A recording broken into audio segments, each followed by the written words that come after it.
That's the problem with internalized. Muranga showed up and then I was celebrating. I was like,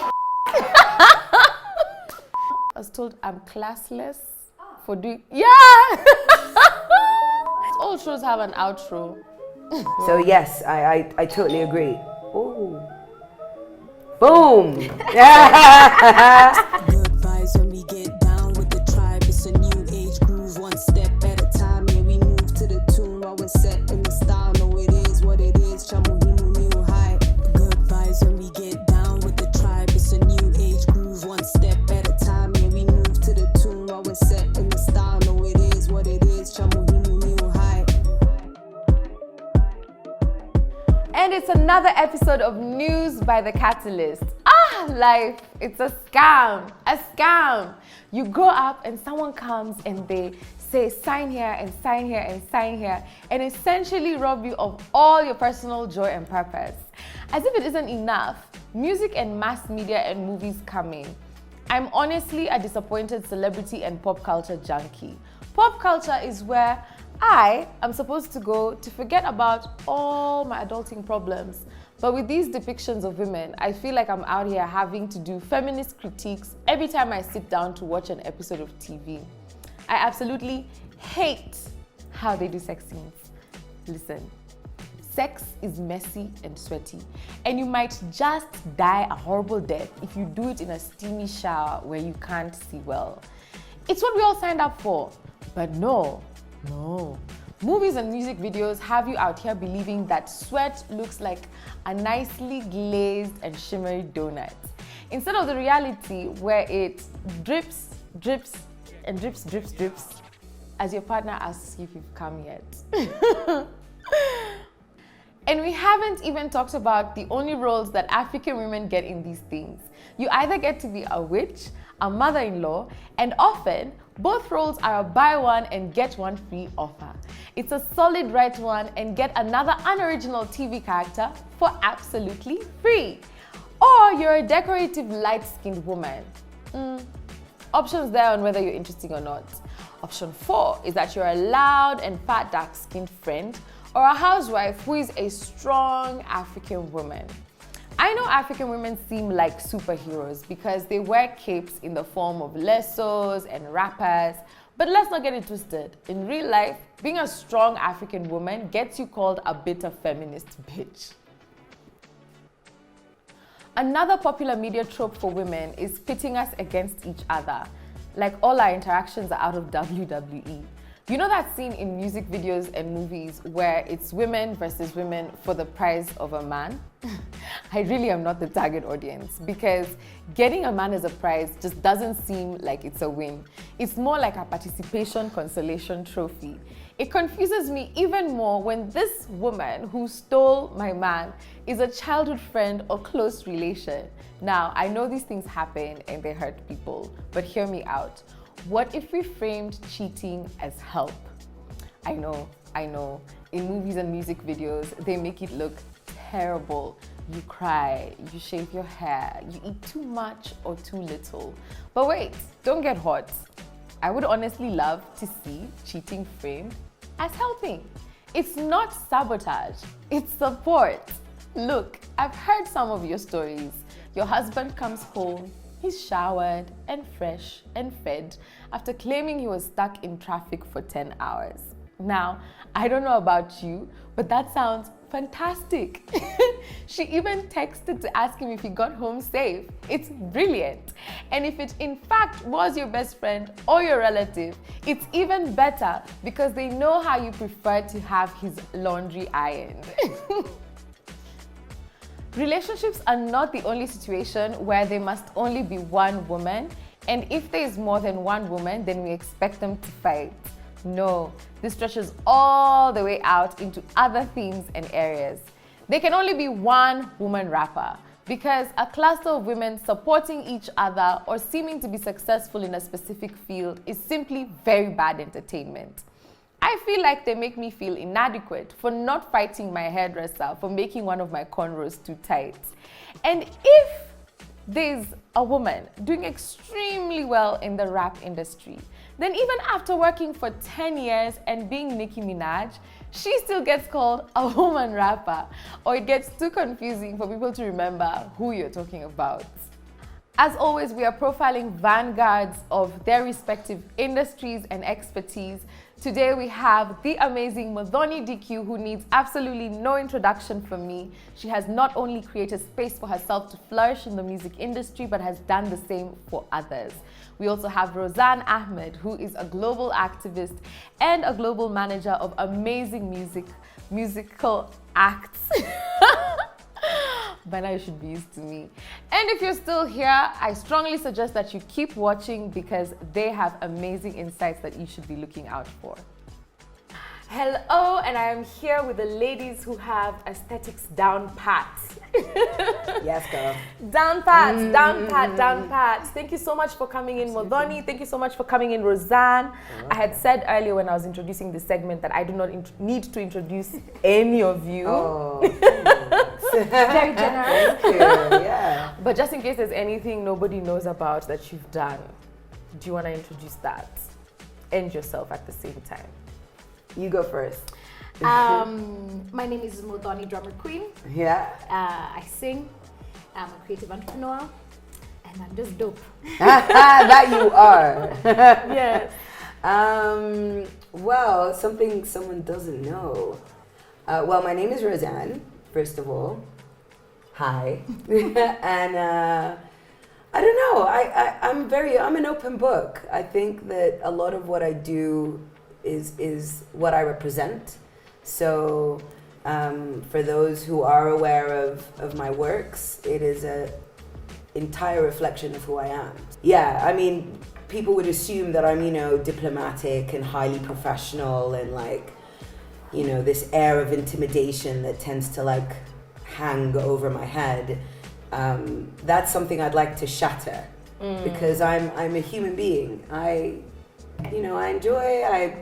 shade now and again. I enjoy my girlfriends. I'm a regular human being. I love that, Rozan. I love that thing of it's not about coloring within the lines, right? Because I feel like the lines are created not even by us, right? You find the lines already created and then you're being forced and pushed into that thing. And in the music industry, in the creative industry, I feel like space is either created, given, or taken away from you. Correct.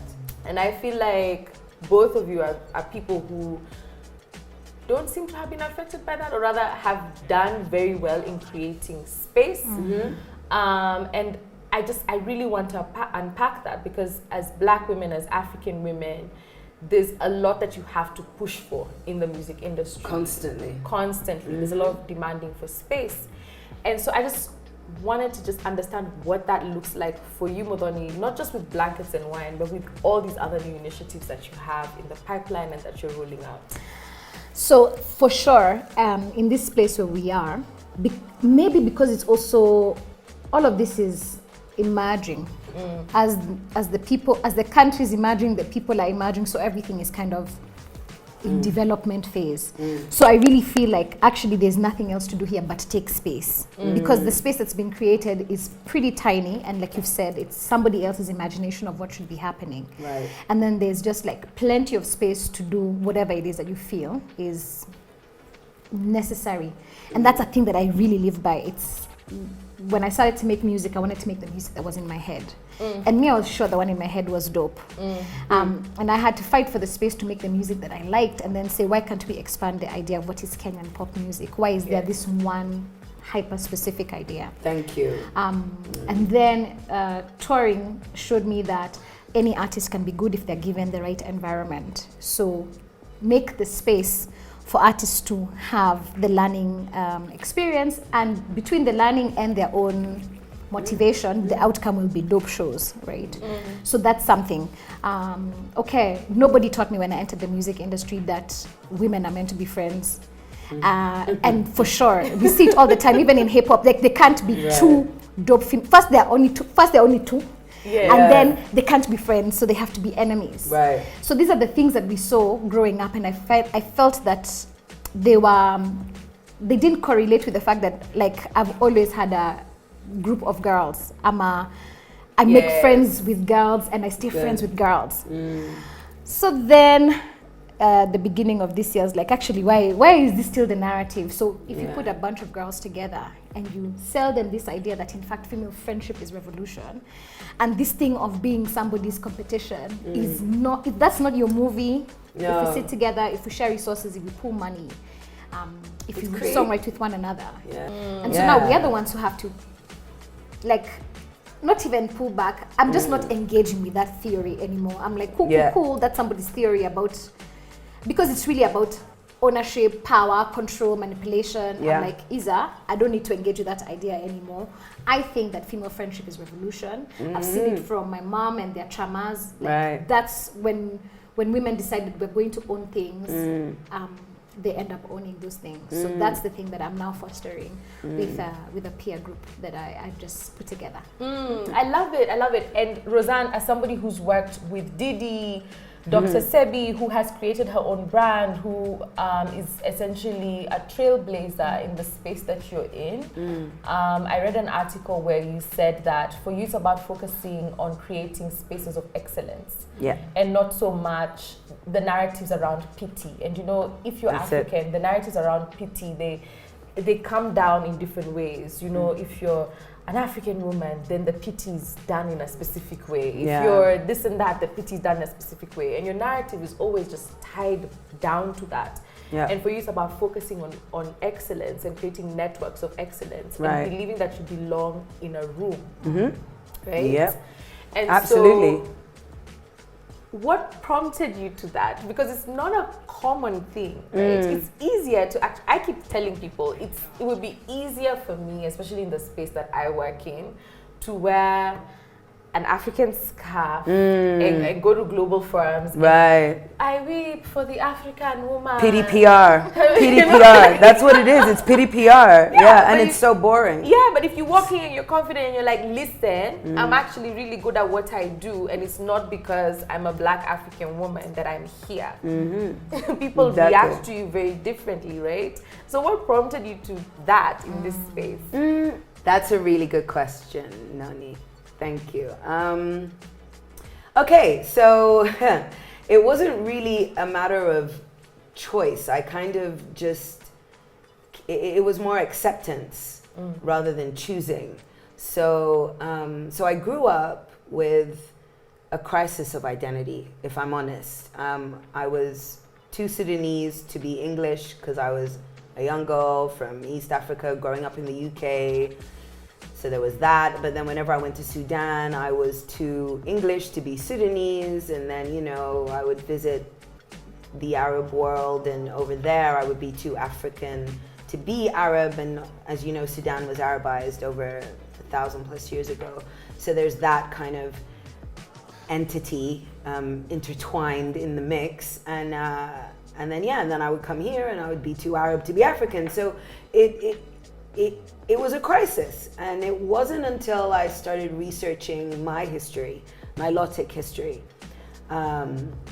Nubian history, or Kemetic, or Pharaonic. It's got so many different names. It wasn't until I like dived into who we were as a people prior to invasion, prior to forced assimilation, prior to slavery, prior to all of these attacks on who we are as human beings. It was only then that I became entirely comfortable in who I am, thanks to knowing who I was. And it wasn't really until that point where I felt, well, actually, I belong everywhere, and it was a kind of embrace of all the different entities that now make me. So not many people can go to the Arab world and be comfortable. The switch was as a result of acceptance and knowing that this isn't a case of me not belonging anywhere, but me belonging everywhere, and understanding that gift. And I think that that's also a bonus factor for all of us as Africans, because we haven't had a choice but to kind of forcibly embrace other ideas and other cultures and other customs. So that for me, as a young African woman is an opportunity, and I think all of us need to recognize that the gift in being a globalized human being.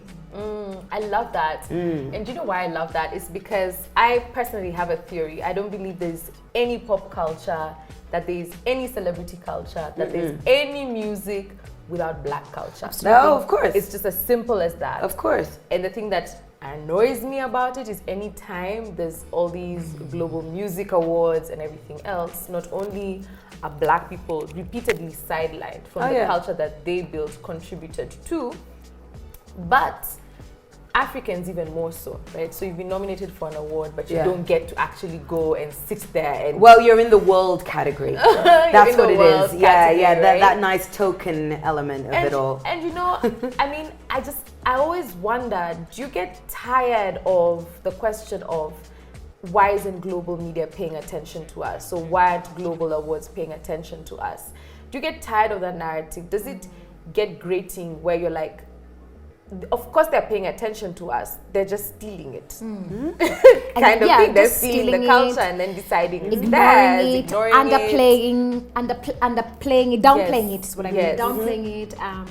And it's very, in my view, it's very deliberate, right? Of course. And so, whereas I certainly understand as an artist the desire for your work to be honored and to be amplified, because you know those platforms are big amplifiers. Yep. I also think we should divest some of our energy from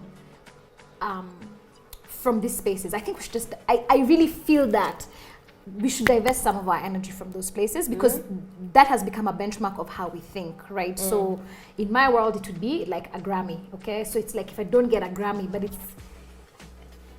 not, I'm not doing it so I can get or not get, or why are they overlooking?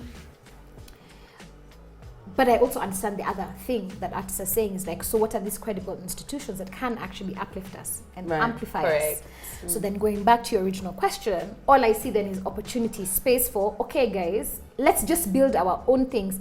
And obviously I recognize that there's a question of time, money, networks. Right. By the time you build that thing, I'll be dead. So they won't even know. I won't ever get my day on the carpet, right?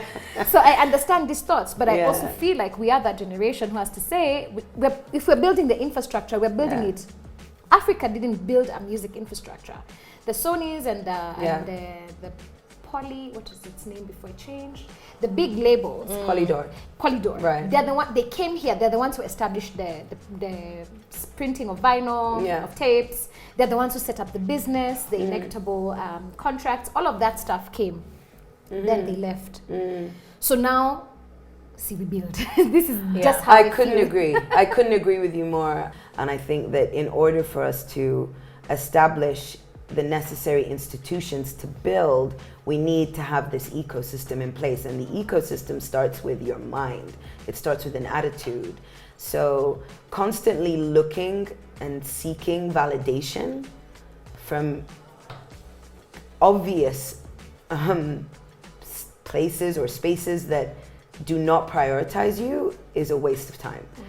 Because if they're not prioritizing you, then they're exploiting you. Because you're not a priority, therefore you're an opportunity to exploit. So that for me is a relationship that is dangerous, and until we start moving away, divesting and focusing and investing into what we're creating and what we're building, celebrating each other, understanding that our own accolade is the best accolade. We don't need to be told by anybody outside of our immediate vicinity that we're valid. I mean, I know I'm valid. I don't want need to say though, and I don't want to make it flip, because for example, I want you to win an Emmy. The Catalyst should win an Emmy. Yes. Right? But it should be because there's a degree of pressure that I want to say forces the institutions that already exist to acknowledge Black labor and to include it and to award it and to reward it. Right? I think that shouldn't stop. I don't think that people should see now these days, apparently now the Oscars won't be so white anymore because like people pushed and pushed.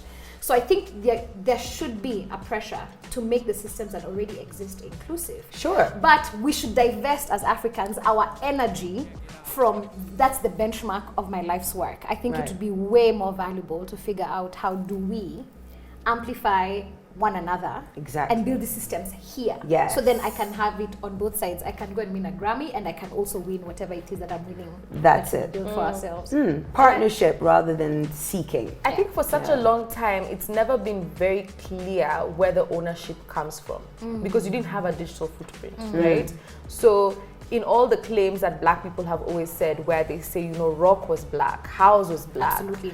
I mean, you look at K-pop right now, that's black music. It really actually is, right?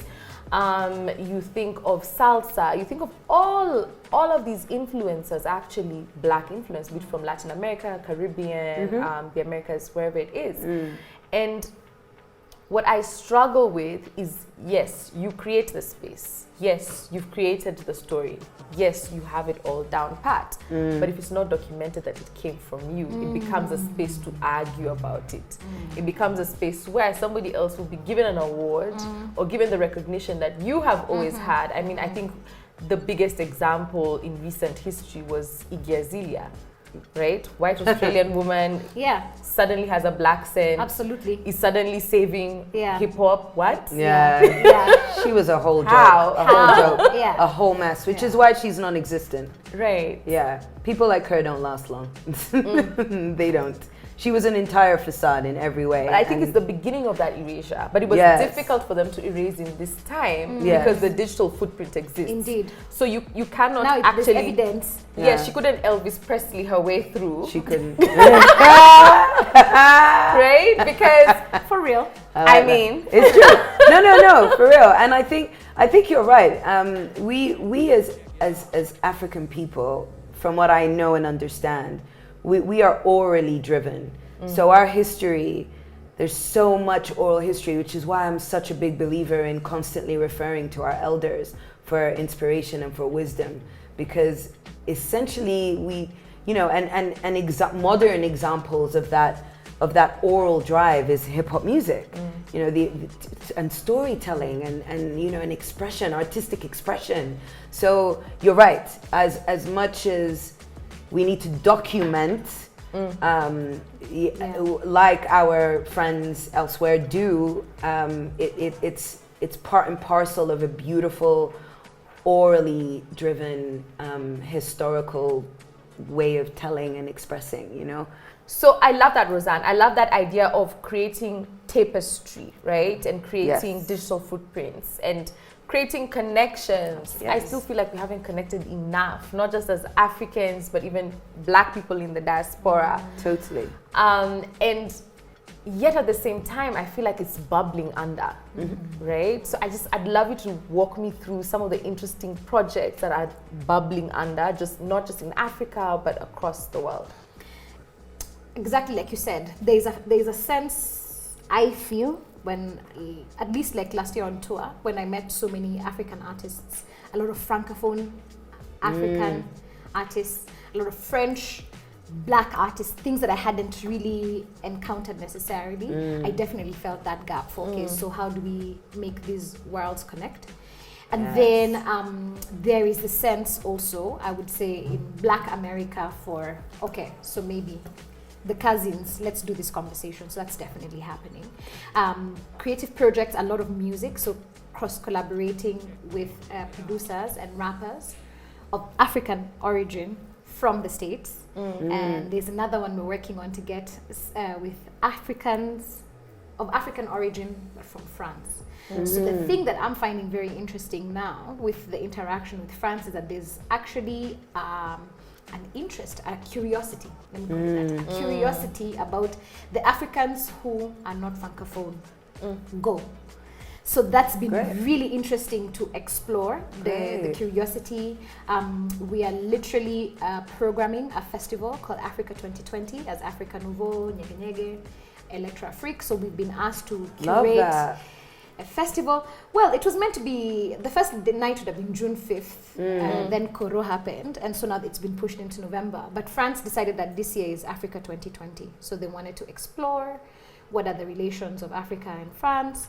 And the committee that was putting it together was very adamant that actually the skill transfer should come from the South to them. Us guys have figured out a whole lot of things with a whole lot of nothing. Right. And those are like useful lessons. The other thing that they were very clear about, and we were also very clear about, is there's what you perceive, say, to be like a popular culture, and there's what we experience. So we have to be the ones who program. We have to be the ones who say these artists represent the spectrum, and this is what it really is like at home, and not really kind of what you want. And the French audience, you know, when you go to sign merch, so people give you feedback. This is not the African they expected. So you're a Sorry. Anglo- Yeah, exactly. In fact, I found that to be in the best way possible, because that's what confirmed this curiosity about what else exists that hasn't been presented or we have ignored because of this like language barrier. So it's just like, you're just this cool, funky babe. We are catching a vibe. We are understanding, let's say, 70%, 60 of what you're saying. Yeah. But it's not so much what you're saying. It's the energy and it's the feeling and it's the vibe, and it's a very well choreographed show. So I really feel that there's now these inroads are happening. We're doing it at a festival level, and I'm doing it at an artist level. Amazing. So I want to end this with a discussion on necessary conversations, because we started talking about space, creating space, taking space, owning space, all of these things. But we cannot ignore the fact that just like any other industry, there are all of these very, very difficult challenges that are ongoing, and challenges across racism. I think in 2020, we've seen so many culture publications being held to task, not just for racism, but also for a lot of sexual misconduct, abuse, and assault. And I know you specifically have a very clear and specific project around, you know, creating safe spaces, but also creating accountable spaces. But I just wanted like parting shots from both of you on what community accountability looks like in the creative space. Because yes, there's community collaboration, yes, there's the tapestries, yes, there's all the magic, but without the accountability, I feel like that type of culture will continue to foster on. Yeah. You know, it's interesting. What you highlighted is basically how cancel culture has kind of gone through the roof in 2020.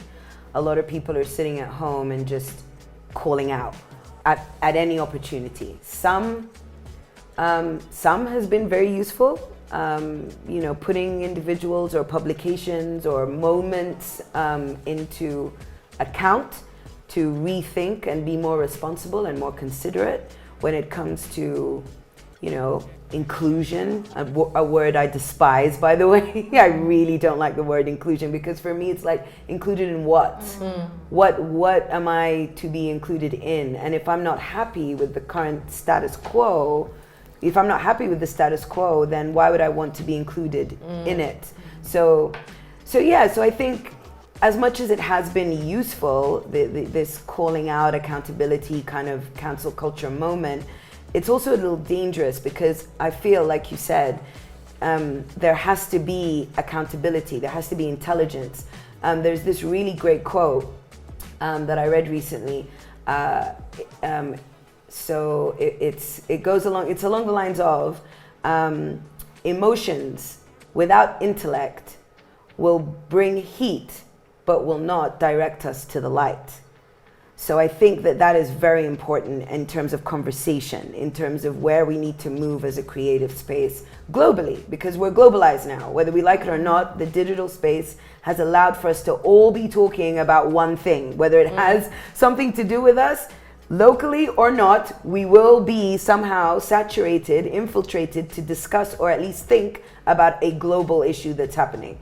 So with that said, I cannot encourage enough the need for intellect, the need to really, really understand and put to account institutions that are now responding to, say, BLM in a rush. So it's like immediate response, crisis communications. And that's what I've had to deal with during COVID.